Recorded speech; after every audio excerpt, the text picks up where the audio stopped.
أشهد أن لا إله إلا الله وحده لا شريك له وأشهد أن محمدا عبده ورسوله أما بعد فأعوذ بالله من الشيطان الرجيم بسم الله الرحمن الرحيم الحمد لله رب العالمين الرحمن الرحيم مالك يوم الدين إياك نعبد وإياك نستعين اهدنا الصراط المستقيم صراط الذين أنعمت عليهم غير المغضوب عليهم ولا الضالين.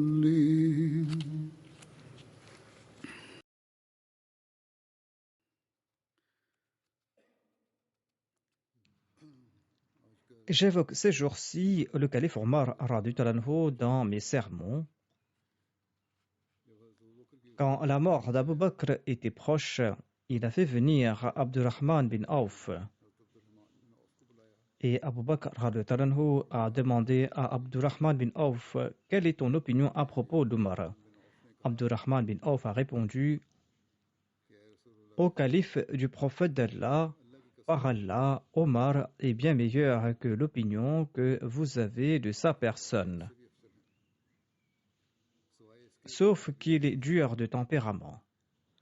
Abu Bakr a répondu: il est dur tout simplement parce qu'il constate chez moi de l'indulgence. Si on lui confie l'émirat, il abandonnera nombre de ses anciennes habitudes. Car si je suis sévère envers un tel, il tente d'intercéder en sa faveur auprès de moi. Et si je suis indulgent envers un autre, eh bien, il me recommande d'être sévère envers cette personne. Ensuite, le calife Abu Bakr a convoqué Othman bin Affan et le calife Abu Bakr a questionné Othman bin Affan à propos de Omar radhiyallahu anhu. Othman bin Affan a répondu: son état intérieur est meilleur que son état extérieur. Il n'y a personne d'égal à lui parmi nous. Sur ce, Abu Bakr a dit à ses deux compagnons: ne dévoilez à personne ce que je vous ai dit. Si je ne choisis pas Omar, je ne choisirai pas un autre sauf Othman, c'est-à-dire que ces deux-là étaient aptes à ses yeux d'occuper le poste de calife. Ensuite, le calife Abu Bakr a déclaré: Omar fera preuve de justice concernant vos affaires. Je souhaite être soulagé de la charge qui vous concerne et que je sois parmi vos devanciers. Talha bin Ubaydullah a visité Abu Bakr durant ses jours de maladie. Talha a dit au calife Abu Bakr: vous avez nommé Omar calife en dépit du traitement qu'il inflige aux gens en votre présence. Quelle sera la situation lorsqu'il sera seul au pouvoir et lorsque vous allez quitter ce monde et lorsque vous allez partir à la rencontre de votre Seigneur et quand votre Seigneur vous questionnera concernant vos responsabilités de dirigeant? Le calife Abu Bakr a répondu: redresse-moi afin que je puisse m'asseoir. L'autre l'a soutenu afin qu'il puisse s'asseoir. Et le calife Abu Bakr lui a demandé: si tu le nom d'Allah afin de m'effrayer, quand je rencontrerai mon Seigneur et qu'il me questionnera, je lui répondrai que j'ai nommé calife le meilleur de ses serviteurs.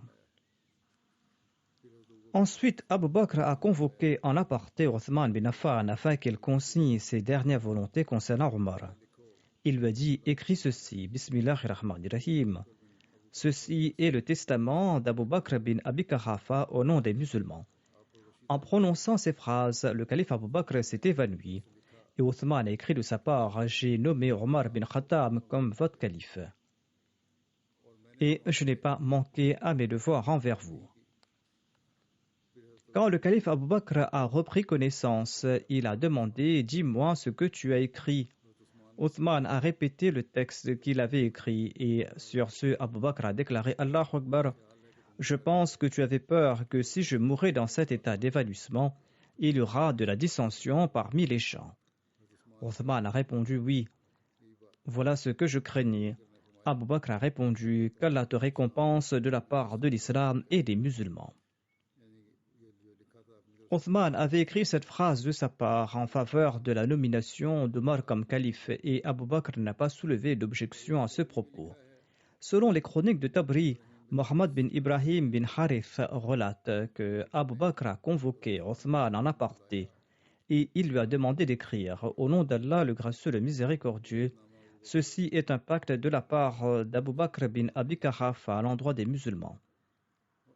Et en prononçant ces paroles, le calife Abu Bakr s'est évanoui, dit le rapporteur. Tout comme il a été dit dans le premier récit, Abu Bakr a repris connaissance et il a répété le même récit, déclare le rapporteur. Il a demandé à Othman de répéter ce qu'il avait écrit. En entendant cela, Abu Bakr a annoncé: Allahu Akbar, qu'Allah t'accorde la meilleure des récompenses de la part de l'islam et des musulmans pour la phrase que tu as écrite. Et Abu Bakr n'a pas modifié cet énoncé. Selon un récit, Abu Bakr a demandé à Othman de se présenter et il lui a dit: Donne-moi ton avis sur qui nommer comme prochain calife. Par Allah, a déclaré Abu Bakr, tu es digne de donner ton avis. Sur ce, Abu Bakr lui a demandé d'écrire le nom d'Omar. Lorsque Othman était sur le point d'écrire son nom, Abu Bakr s'est évanoui. Quand il a repris connaissance, il a dit à Othman: Écris Omar.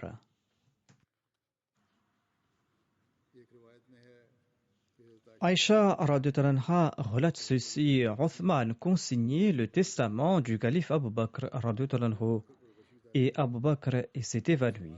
Othman a écrit le nom de Omar. Quand Abu Bakr a repris connaissance, il a demandé ce qu'il avait écrit. Othman a répondu: J'ai écrit Omar. Abu Bakr a déclaré: Tu as écrit ce que j'avais l'intention de te dire, et tu aurais eu droit d'écrire ton nom aussi.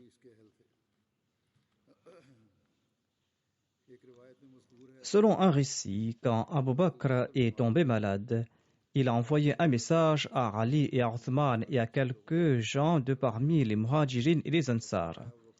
Il a déclaré: Le moment de mon départ est venu et il n'y a personne pour vous commander. Si vous le souhaitez, choisissez l'un des vôtres et si vous le souhaitez, je choisirai cette personne pour vous. Ils lui ont demandé de choisir un calife pour eux. Sur ce, Abu Bakr a dit à Othman: Écris ceci. Ceci est la dernière alliance qu'Abu Bakr bin Abi Quhafa a conclue avant de quitter ce monde. Et c'est la première alliance qu'il a conclue en entrant dans l'au-delà, où les pécheurs vont se repentir et où le mécréant croira, et quand le menteur confirmera la vérité.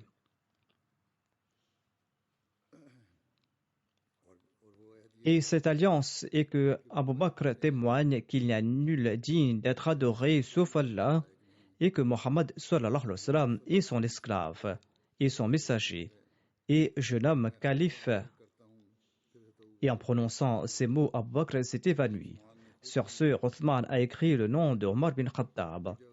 Ensuite, quand Abu Bakr a repris connaissance, il a demandé: Est-ce que vous avez écrit quelque chose? Il a répondu: Oui, j'ai écrit Omar bin al-Khattab. Abu Bakr a déclaré: Qu'Allah te fasse miséricorde, si tu avais écrit ton nom, tu en auras été digne. Alors écris: J'ai nommé Omar bin Khattab après moi comme calife et je suis satisfait de lui pour vous. Quand le testament fut consigné en écrit, Abu Bakr a dit qu'il doit être présenté au peuple. Othman a rassemblé le peuple et il a envoyé une lettre par l'entremise de son esclave affranchi. Omar était également avec lui. Omar a dit au peuple, taisez-vous et écoutez le calife du messager d'Allah, car il n'a pas manqué d'être bienveillant envers vous. Les gens se sont assis calmement. On leur a présenté le testament. Ils l'ont écouté et ils ont fait preuve d'obéissance. Sur ce, Abu Bakr s'est tourné vers le peuple et il a demandé, est-ce que vous êtes d'accord avec celui que j'ai nommé calife? Je n'ai nommé aucun parent comme calife sur vous. Et j'ai certainement nommé Omar comme votre calife. Alors écoutez-le et obéissez-lui. Par Allah, je n'ai pas manqué de réfléchir à ce propos. Les gens ont déclaré, nous avons entendu et nous obéissons. Abu Bakr a appelé Omar et il lui a dit, je t'ai nommé calife sur les compagnons du saint prophète Mohammed sallallahu alayhi wa sallam. Et je te conseille de craindre Allah. Abu Bakr a ajouté au Omar, certainement Allah a certains droits de la nuit qu'il n'accepte pas durant la journée. Et il a aussi certains droits de la journée qu'il n'accepte pas durant la nuit. Et il n'accepte pas les nawafil tant qu'on n'a pas accompli les actes obligatoires. Ô Omar, ne vois-tu pas que la balance de ceux qui suivent la vérité sera plus lourde au jour de la résurrection?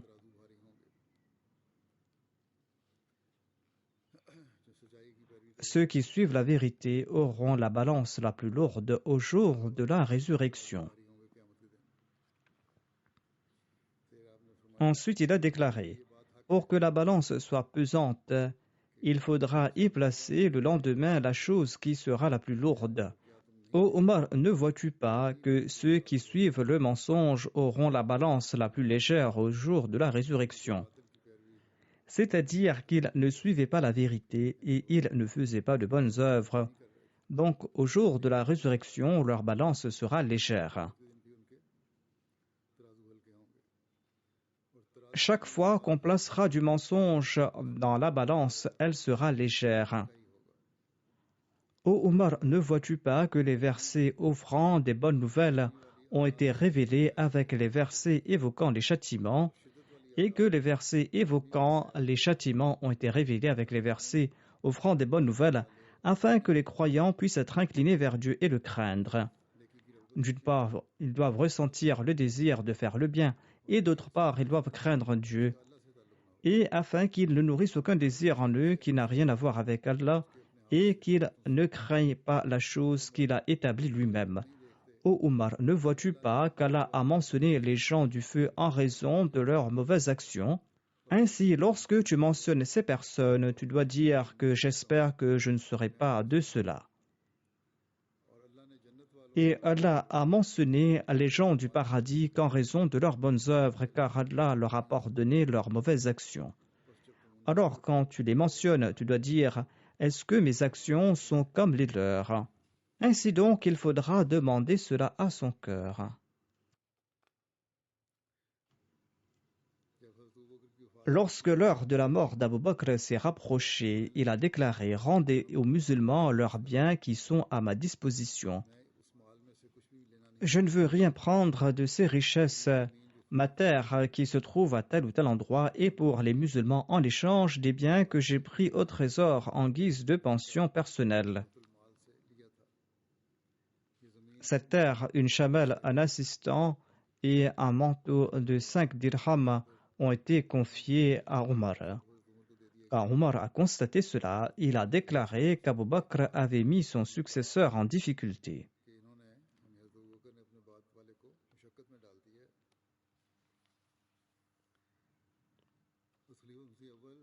Le premier calife de la communauté musulmane Ahmadiyya déclare que quelqu'un avait demandé à Omar que sa nature n'était pas aussi dure qu'elle l'était à l'époque de l'ignorance. Omar a répondu qu'elle était tout aussi dure, mais que cette dureté s'exprime maintenant à l'endroit des infidèles. Hazrat Muslim Maud déclare: Le peuple avait dit à Abu Bakr qu'il avait nommé Omar comme son successeur et que cela attirera la colère des gens parce que Omar lui-même est très colérique. Le calife Abu Bakr a déclaré que sa colère s'exprime quand je suis en vie et quand je serai parti, il va s'adoucir. Le Messie premier l'Islam avait dit à propos de Omar que quelqu'un avait dit à Omar qu'il était très colérique avant d'embrasser l'islam. Omar a répondu que la colère est la même. Dans le passé, elle était débridée, mais à présent, elle s'exprime à bon escient. C'est-à-dire, sa colère s'exprime au bon endroit. Jami bin Shaddad raconte d'un proche parent que Omar bin al-Khattab disait: Ô mon Seigneur, je suis faible, rends-moi fort. Ô mon Seigneur, j'ai un tempérament dur, accorde-moi un tempérament doux. Ô mon Seigneur, je suis avare, rends-moi généreux.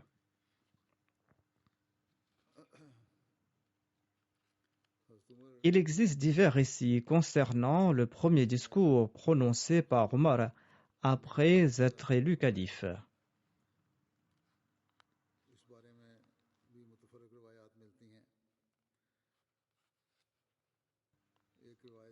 Selon un récit, Humayd bin Hilal relate que celui qui était présent au moment de la mort d'Abu Bakr as-Siddiq nous a relaté qu'après les funérailles d'Abu Bakr, Omar a balayé la poussière de sa tombe avec ses mains.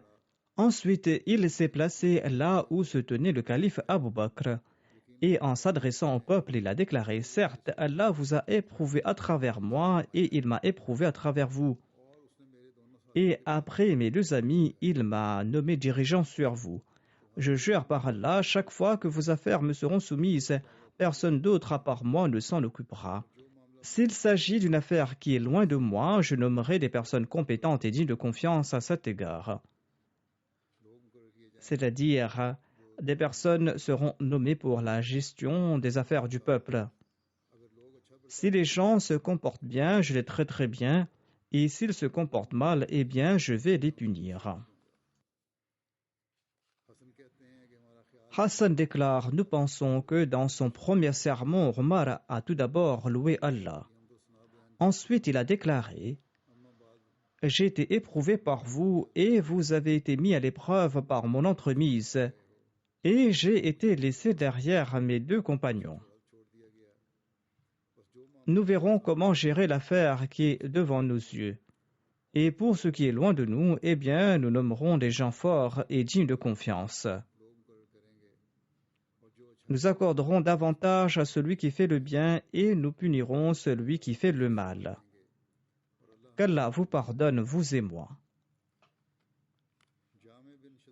Jami bin Shaddad raconte de son père que lorsque le calife Omar est monté sur la chaire, ses premières paroles étaient: Ô Allah, je suis dur, eh bien rends-moi doux. Ô Allah, je suis faible, rends-moi fort.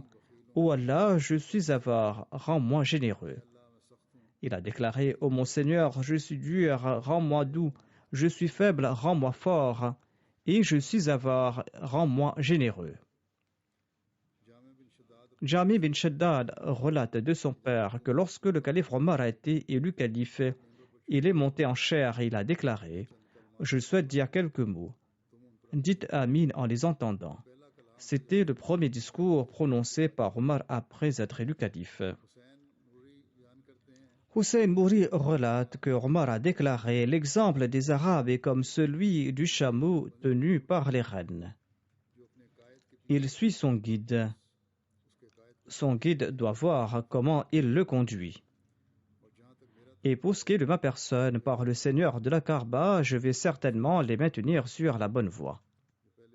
Dans le premier récit, il disait de dire Amin après chaque parole qu'il prononcera, mais les détails n'ont pas été mentionnés ici. Ou peut-être qu'il s'agit du récit du chameau tenu en laisse.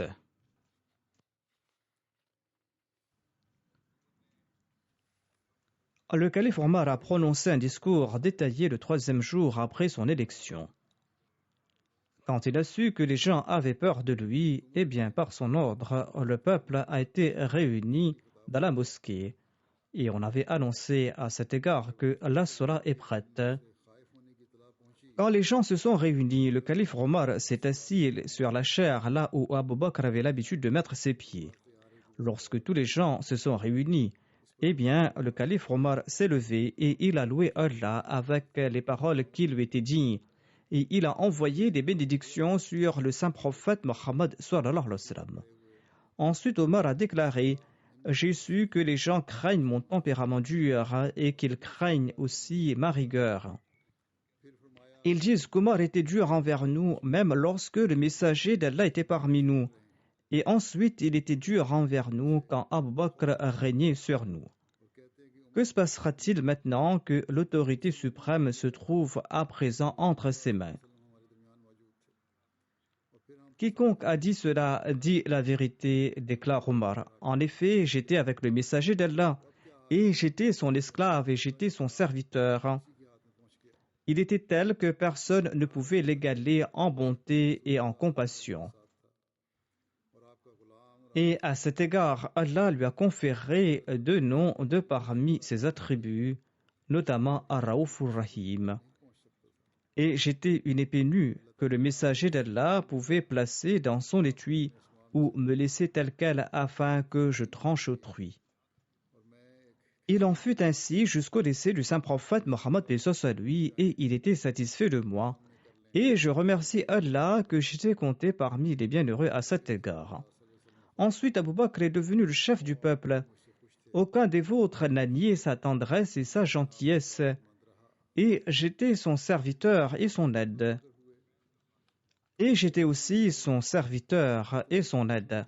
Je combinais ma dureté avec sa douceur, et j'étais une épée dégainée dans sa main.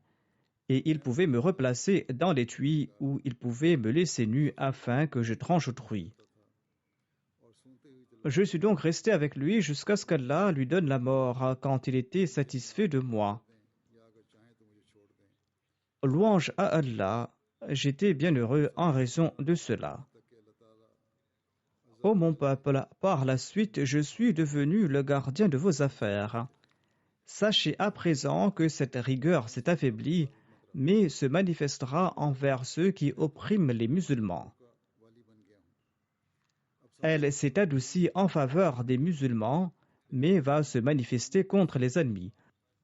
Quant à ceux qui sont vertueux et pieux, je serai plus doux envers eux qu'ils ne le sont entre eux.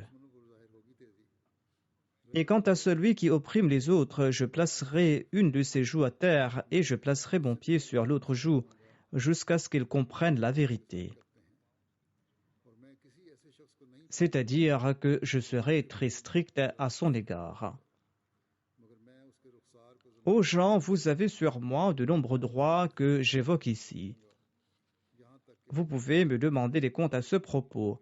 Votre droit sur moi est que je ne dois rien vous cacher de ce que j'ai dépensé pour vous, ou de ne rien vous cacher du butin qu'Allah vous a envoyé, sauf ce que je retiens pour l'œuvre d'Allah. Et vous avez le droit sur moi que je les dépense à bon escient, et vous avez le droit sur moi de vous donner votre allocation et votre subsistance. Et vous avez le droit sur moi de ne pas vous envoyer à votre destruction. Et quand vous rejoignez l'armée et lorsque vous allez quitter vos demeures, je serai le père de vos enfants jusqu'à ce que vous retourniez à eux. Voici mon message et je demande pardon à Allah pour moi et pour vous.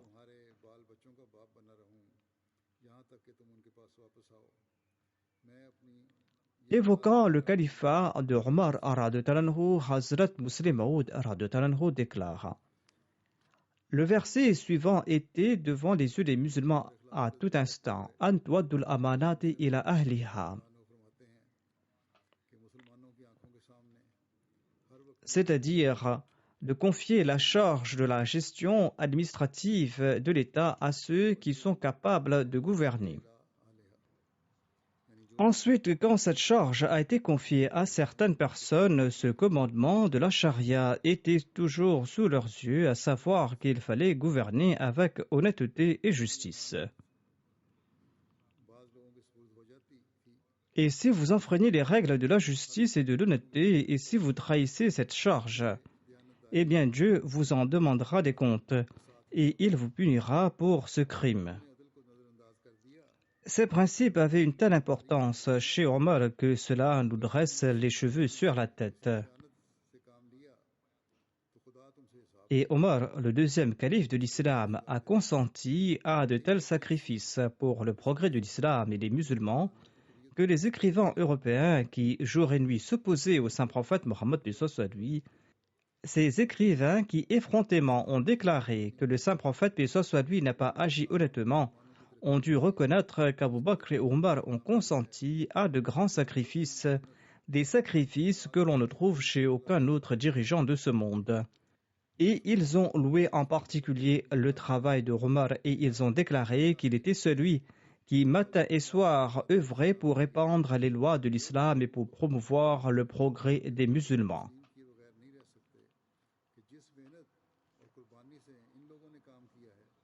Mais quel était l'état de Omar radhiyallahu anhu? Malgré ses œuvres qui se comptaient en légions, malgré ses milliers de sacrifices, malgré ses milliers de souffrances endurées, il avait toujours devant les yeux le verset suivant, ce verset qui annonçait que Inna Allaha ya'murukum an tu'addul amanati ila ahliha wa idha hakamtum bayna an-nasi an tahkumu bil 'adl. C'est-à-dire que lorsque vous êtes nommé par Dieu pour accomplir une tâche quelconque et que votre peuple et vos frères vous choisissent pour gouverner, eh bien, il vous incombe d'œuvrer en toute justice et d'utiliser toutes vos capacités pour le bien-être de l'humanité. Voyez combien poignant était cet incident de Omar lorsqu'il était proche de la mort. Un homme qui le considérait comme un tyran a pris un poignard dans son ignorance et a attaqué le calife Omar. Et quand le calife Omar était convaincu qu'il était sur le point de mourir, tout tourmenté, il disait sur son lit de mort en implorant son Seigneur: « Ô mon Seigneur, tu m'as accordé cette autorité et tu m'as confié cette charge. J'ignore si je me suis acquitté de ce devoir ou pas.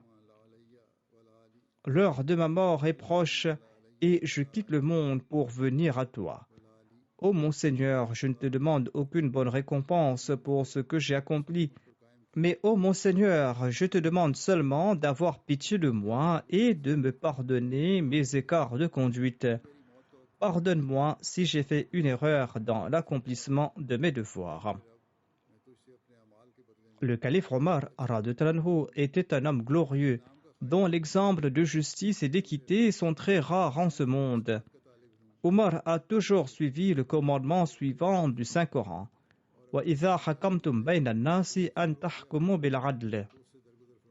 Quand il était sur le point de mourir, il était dans un tel état d'anxiété que les services qu'il a rendus pour le bien-être du pays, que les services qu'il a rendus pour le bien du peuple, tous les services qu'il a rendus pour le progrès de l'islam, tous ces services étaient tout à fait insignifiants à ses yeux.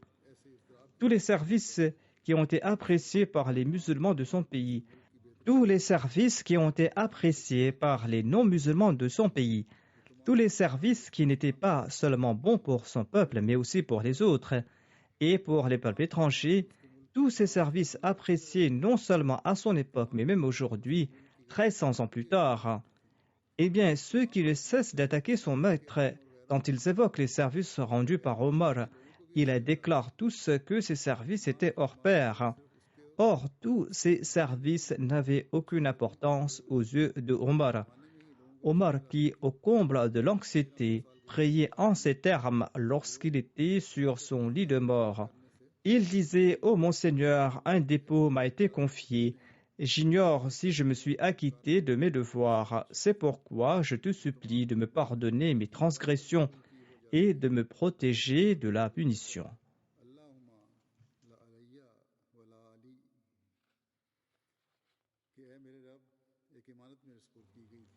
Hazrat Muslim Maud avait prononcé un discours intitulé « Le bienfaiteur de l'humanité ». C'était un discours qu'il avait prononcé sur le saint prophète Mohammed b.s. lui. Il déclare dans ce discours que les historiens chrétiens affirment que la gouvernance d'Omar était hors pair dans le monde. Ainsi donc, il insulte le saint prophète Mohammed b.s. lui, mais il loue le calife Omar. Pareille personne qui a vécu en compagnie du saint prophète Mohammed b.s. lui à tout instant aspire à une place à ses pieds lorsqu'elle meurt. Si une action du saint prophète Mohammed b.s. lui démontrait qu'il n'agissait pas pour le plaisir d'Allah, comment une personne à l'instar d'Omar qui a atteint ce niveau souhaiterait-il vivre aux pieds du saint prophète Mohammed b.s. lui? Le Muslim Maud démontre ici que c'était l'asservissement au saint prophète Mohammed b.s. lui et la formation qu'avait fournie le saint prophète Mohammed b.s. lui que Omar faisait preuve d'une telle justice dans ses œuvres et qu'il avait une telle crainte de Dieu. Hazrat Muslim Maud explique ceci à propos de la dévotion de Omar à l'endroit de la famille du saint prophète Mohammed sallallahu alayhi wa sallam.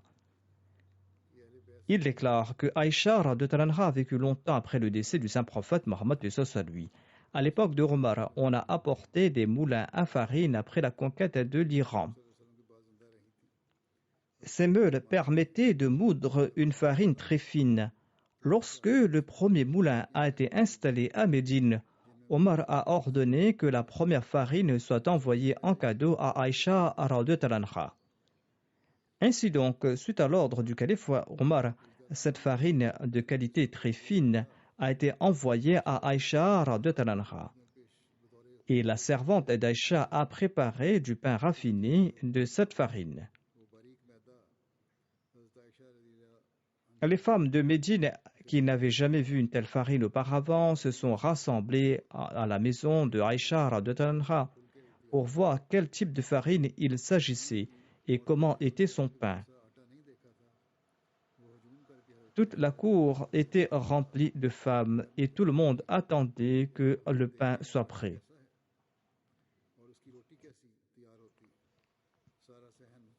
Le Muslim Maud s'adressait aux femmes et il leur disait que peut-être croyez-vous qu'il s'agissait d'une farine des plus excellentes. Cela n'était pas le cas. Cette farine est inférieure à la farine que vous consommez tous les jours et elle est encore plus inférieure à la farine que la plus pauvre des vôtres consomme aujourd'hui. Mais cette farine était de qualité bien supérieure à tout type de farine disponible à Médine. En tout cas, le pain a été préparé et les femmes en étaient stupéfaites. Elles y plaçaient leurs doigts et s'exclamaient « Oh, comme il est doux ce pain ! Peut-il y avoir de meilleures pâtes dans le monde ?» Le pain était cuit, mais ici commence l'histoire de l'amour et de l'affection d'Aïcha anha à l'endroit du saint prophète Mohammed sallallahu alayhi wa sallam. Ce qui suit démontre quels étaient ses sentiments vers le saint prophète Mohammed b.s. lui. Aïcha cassa un morceau de ce petit pain et le mit dans sa bouche. Toutes les femmes qui se tenaient là ont commencé à regarder Aïcha avec un grand intérêt, se disant qu'elle serait en extase et qu'elle allait tirer un grand plaisir de ce pain doux et léger et qu'elle va exprimer son appréciation. Mais dès que ce morceau de pain est entré dans la bouche d'Aïcha, eh bien, ce pain est resté dans sa bouche comme si quelqu'un l'avait étranglé et des larmes ont commencé à couler de ses yeux. Les femmes ont commencé à dire « Maîtresse, la farine est excellente et le pain est très moelleux. Que vous arrive-t-il? Pourquoi est-ce que vous n'arrivez pas à l'avaler? Et pourquoi est-ce que vous commencez à pleurer? Y a-t-il quelque chose de mal dans cette farine ?» Aïcha a répondu « Il n'y a aucun défaut dans cette farine. Je crois qu'elle est très douce et légère. Et nous n'avons jamais vu pareille chose auparavant. Mes larmes n'ont pas coulé parce qu'il y a un défaut dans cette farine. Je me suis souvenu en fait des derniers jours du saint prophète Mohammed paix soit lui. Il était faible et il ne pouvait pas manger de la nourriture solide. Mais même en ce temps-là, nous avions l'habitude d'écraser le blé avec des pierres et de faire cuire son pain. Celui par l'entremise de qui nous avons reçu ces bénédictions, lui, il en a été privé. Mais nous qui recevons ces honneurs à travers lui, utilisons ces bénédictions. En disant cela, Aïcha a craché ce morceau de pain. Et elle a déclaré, prenez ce pain. Le souvenir de l'époque du saint prophète Mohammed paix soit lui m'étrangle et je ne peux pas consommer ce pain.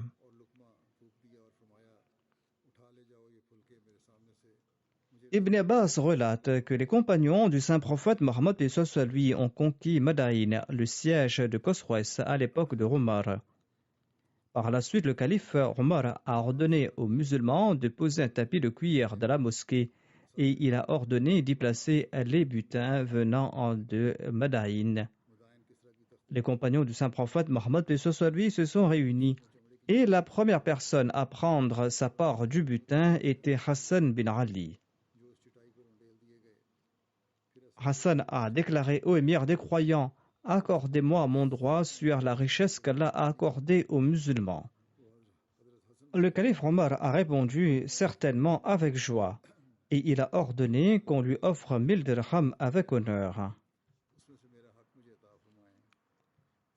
Hassan est parti et ensuite Hussein bin Ali s'est approché et il a déclaré « Ô émir des croyants, accordez-moi mon droit sur la richesse qu'Allah a accordée aux musulmans. » Omar lui a répondu « Certainement avec joie » et il a ordonné qu'on lui offre 1000 dirhams avec honneur. Ensuite, Abdullah bin Omar, le fils de Omar, s'est approché et il a déclaré « Ô émir des croyants, accordez-moi mon droit sur la richesse qu'Allah a accordée aux musulmans. » Omar lui a répondu « Avec plaisir » et il a ordonné qu'on lui offre 500 dirhams avec honneur. Sur ce, Abdullah bin Omar a déclaré « Ô émir des croyants, je suis un homme fort qui avait l'habitude de brandir l'épée devant le saint prophète Mohammed paix soit lui, alors qu'à l'époque Hassan et Hussein étaient tous deux des enfants qui jouaient dans les rues de Médine. Vous avez offert à tous deux 1000 dirhams et 500 dirhams à moi. » Le calife Omar a répondu « Oui, mais apporte-moi un père comme leur père, apporte-moi une mère comme leur mère, et apporte-moi un grand-père comme leur grand-père. Et apporte-moi une grand-mère comme leur grand-mère, apporte-moi un oncle paternel comme leur oncle paternel, et apporte-moi un oncle maternel comme leur oncle maternel, et apporte-moi des tantes comme leurs tantes.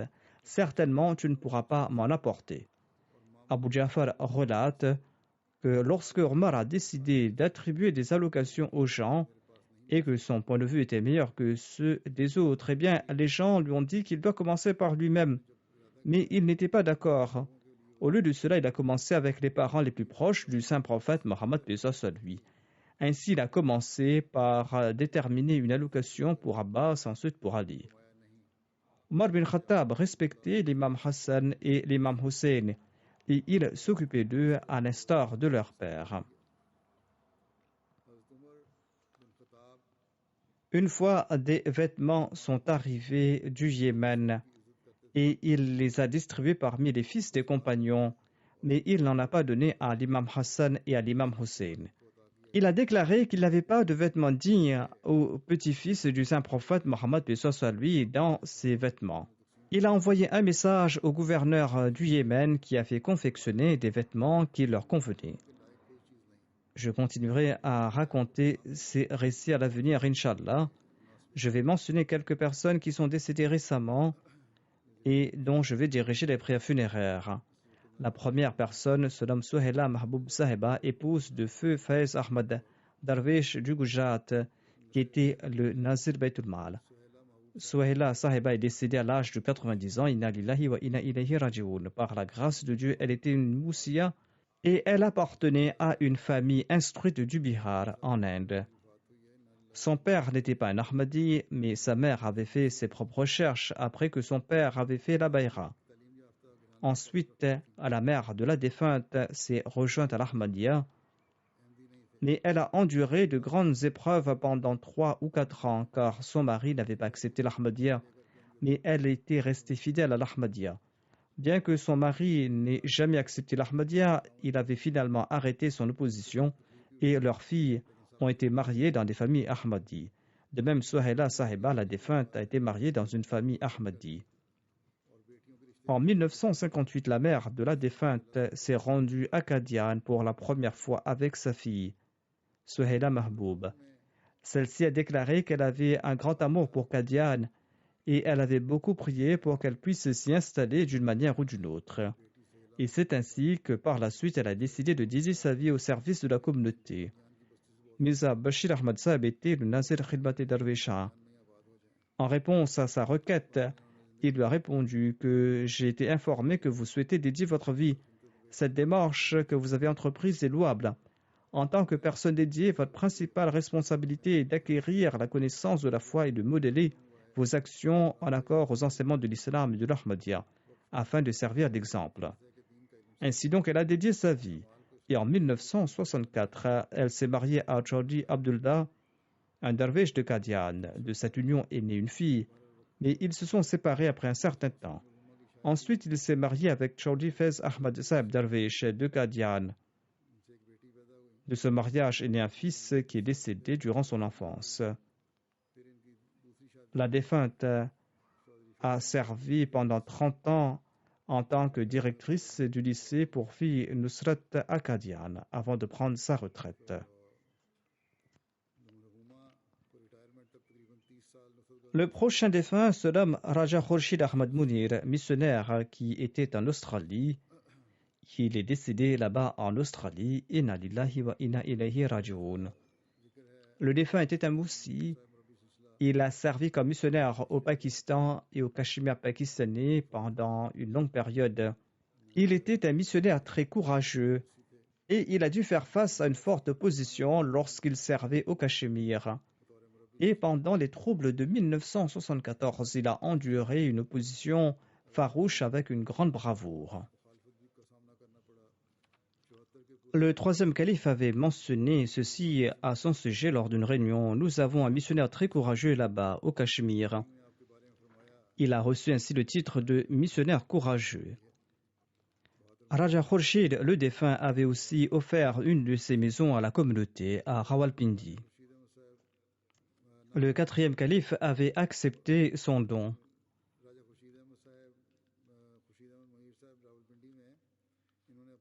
Après la partition du Pakistan et de l'Inde, le défunt s'était établi à Ahmadnagar. Il avait étudié à la Jamia Ahmadiyya une fois que la Jamia a été établie. Afin de subvenir à ses besoins, il avait transformé en magasin une petite chambre. En 1948, il s'était enrôlé dans la Furqan Battalion. En 1949, il a passé l'examen de Maulvi Fazil. Il a également réussi l'examen Shahed de la Jamia dont il faisait partie de la première promotion. Et il a servi dans différents endroits au Pakistan et au Cachemire. En 1974, sa maison a été attaquée, mais il s'était défendu avec beaucoup de courage. Il avait été blessé par des pierres lancées par la foule, mais tous les membres de sa maison étaient à l'abri. Il exhortait toujours les autres à être fermes et il disait que les communautés fondées par Dieu doivent passer par ces difficultés et ces épreuves. Il visitait fréquemment les communautés et il faisait preuve d'un grand courage lors de ses visites. C'était une période très trouble et à plusieurs reprises, lorsqu'il rendait visite aux gens, il était attrapé et tabassé par les opposants de la communauté, mais il ne s'était jamais plaint.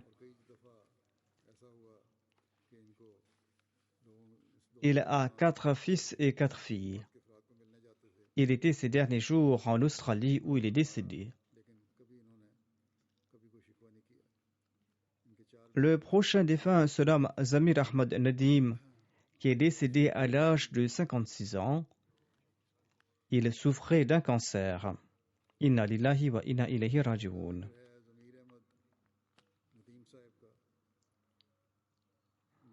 L'Ahmadiyya a été introduit dans sa famille en 1897 par l'intermédiaire de son arrière-grand-père, Rahim Bakhsh, qui était un compagnon du Messie premier d'Islam. Lorsque son arrière-grand-père avait entendu parler de l'imam al-Mahdi, il s'était rendu de son village de Shikarpur Machian du district de Gurdaspur à Qadian pour participer à la Jalsa. Et là-bas, il avait fait la Bayra. Et il en a ensuite parlé à l'un de ses proches qui se nomme Mahirdin, qui s'est rendu lui aussi à Qadian où il a fait la Bayra. Ensuite, grâce à ses efforts de prédication, quasiment tout le village a fini par faire la Bayra.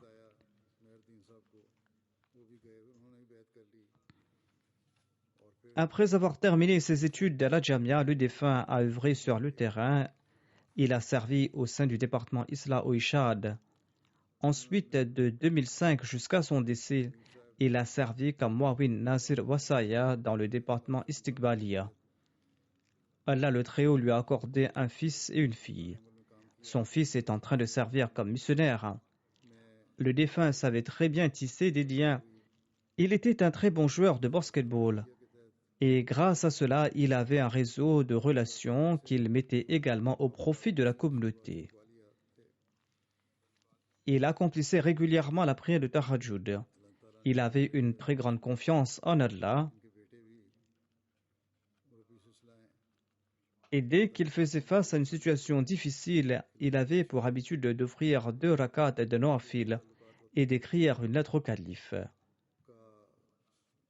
De par la grâce de Dieu, Allah avait accepté ses supplications et ses prières nawafil.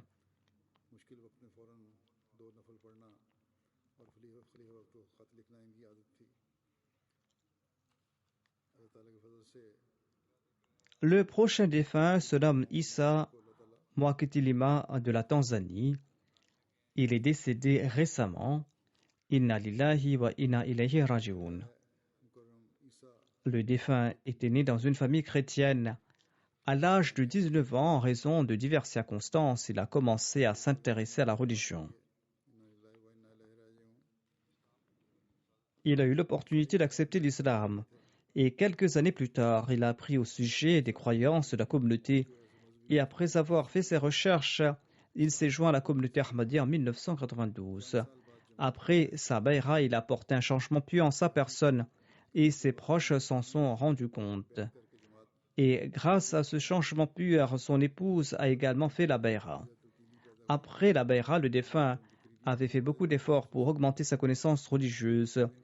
Et même dans le cadre de son travail, il profitait de chaque occasion pour prêcher le message de l'islam. Il était régulier dans ses cotisations. Et il disait souvent que c'est en dépensant de la voie de Dieu que ses biens et ses affaires et ses revenus ont été bénis. Il était en effet un entrepreneur. C'était quelqu'un de très sociable, d'humble. Il honorait les membres de la communauté, les responsables. Il était moussi. Il laisse derrière lui 2 épouses et 10 enfants.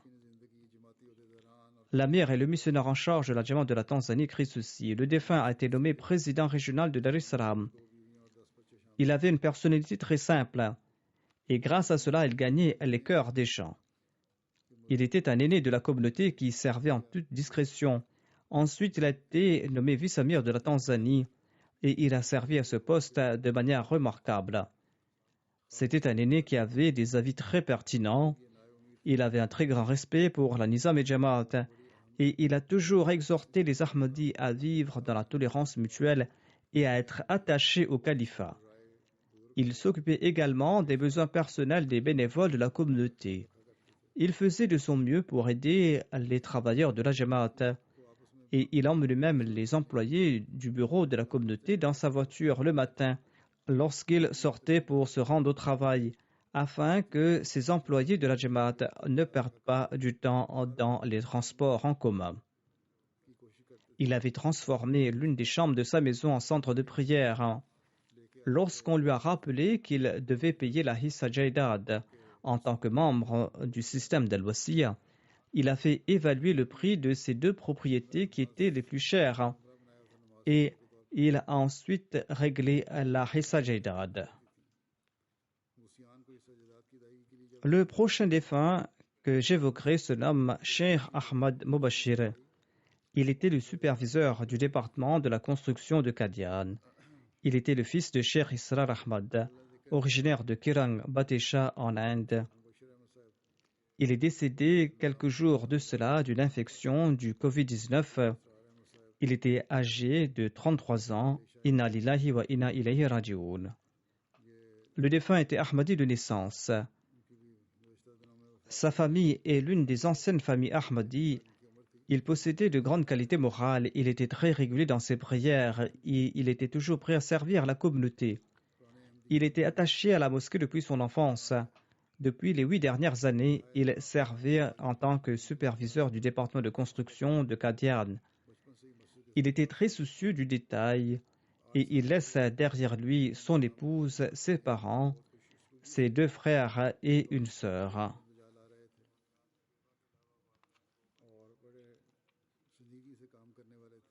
Le prochain défunt se nomme Saif Ali Shahed.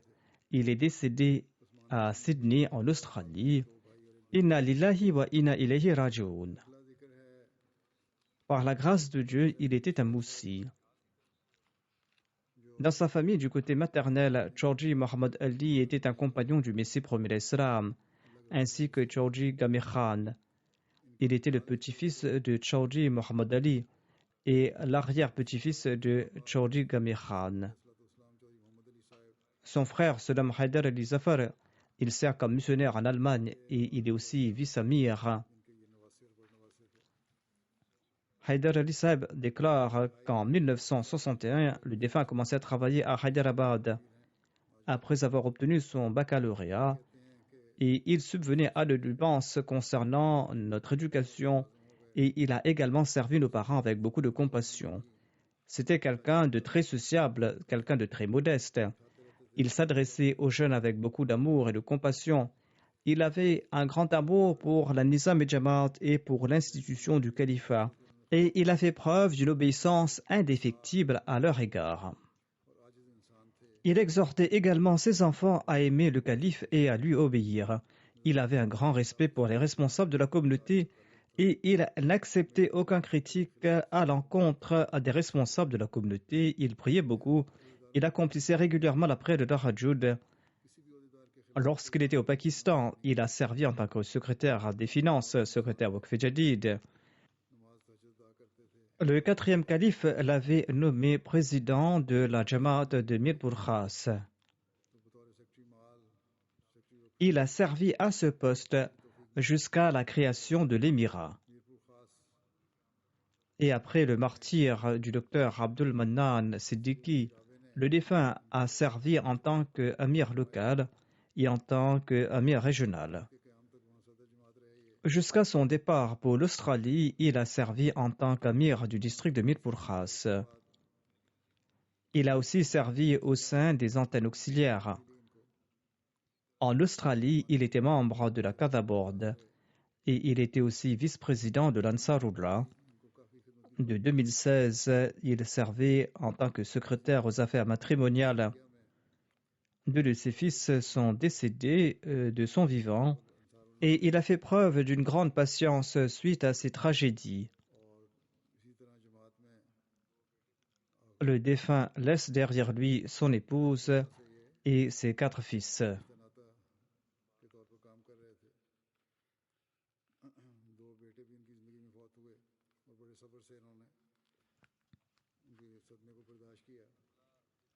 Le prochain défunt que j'évoquerai se nomme Masoud Ahmad Hayat, fils de Rashid Ahmad Hayat. Il est décédé à l'âge de 80 ans. Inna lillahi wa inna ilayhi raji'un. L'Ahmadiyya a été introduit dans sa famille par l'intermédiaire de son grand-père Hazrat Babu Omar Hayat, fils de Chowdhury Pir Bakhsh. Omar Hayat avait rejoint la communauté Ahmadiyya en prêtant allégeance en 1898. Il avait 14 ans à l'époque. Il a servi au sein de l'armée. Ensuite, il est parti s'installer au Kenya.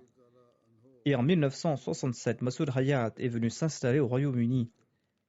Et il a quitté donc le Kenya pour s'installer de manière permanente au Royaume-Uni. C'était quelqu'un qui priait et jeûnait régulièrement. Il était jovial, sociable, quelqu'un qui possédait un grand sens de l'hospitalité. Il avait accompli à 2 reprises le pèlerinage à la Mecque. Il a servi en tant que chauffeur et membre de l'équipe de sécurité du 4e calife lors de ses tournées à l'étranger. En 1983, le défunt et son épouse Tahira Hayat avaient contribué le plus pour l'achat de la mosquée Baitul Ahad de Walthamstow au Royaume-Uni. Allah lui avait accordé une grande aisance financière et il est dépensé à foison dans la voie d'Allah. Lorsque la Jamaat de Redbridge East London est devenue indépendante, cette Jamaat n'avait pas de mosquée. C'est là que le défunt a dédié une partie de sa maison pour la communauté.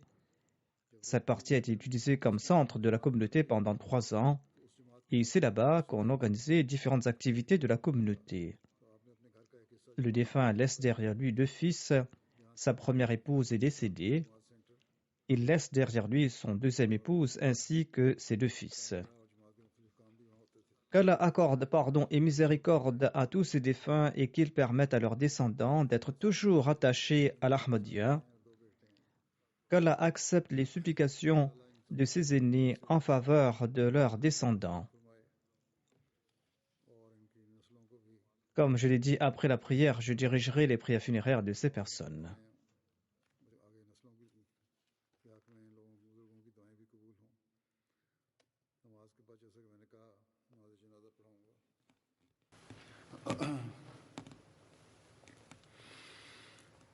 الحمد لله نحمده ونستعينه ونستغفره ونؤمن به ونتوكل عليه ونعوذ بالله من شرور أنفسنا ومن سيئات أعمالنا من يهده الله فلا مضل له ومن يضلل فلا هادي له ونشهد أن لا إله إلا الله ونشهد أن محمدا عبده ورسوله عباد الله رحمكم الله إن الله يأمر بالعدل والإحسان وإيتاء ذي القربى وينهى عن الفحشاء والمنكر والبغي يعظكم لعلكم تذكرون اذكروا الله يذكركم وادعوه يستجب لكم ولذكر الله أكبر